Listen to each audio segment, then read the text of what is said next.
Lepo pozdravljeni, sem Barbara Zagorc, zaposlena sem na oddelku za ekonomiko kmetijstva. To je eden izmed manjših oddelkov na inštitutu. Ključne naše aktivnosti so povezane s spremljanjem razvoja in stanja v kmetijsko-živilskem sektorju. Naša najpomembnejša naloga, ki jo pripravljamo za Ministrstvo za kmetijstvo, gozdarstvo in prehrano, je spremljanje razvoja kmetijstva v Sloveniji. Najbolj prepoznaven del te naloge je letna priprava poročila o stanju kmetijstva, gozdarstva, živilstva in ribištva, v katerem so zbrani vsi najpomembnejši proizvodni in ekonomski kazalniki.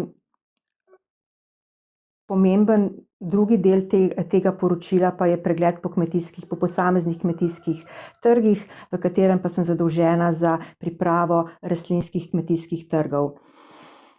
Vključena sem tudi v mnogo raziskovalnih projektov in nalog po naročilu.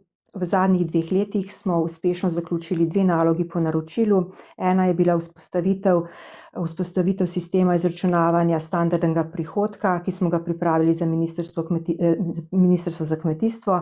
Druga naloga pa je bila prav tako za resorno ministrstvo. Posodobili smo metodologijo določitve plačil za območja z omejenimi dejavniki za kmetijsko pridelavo.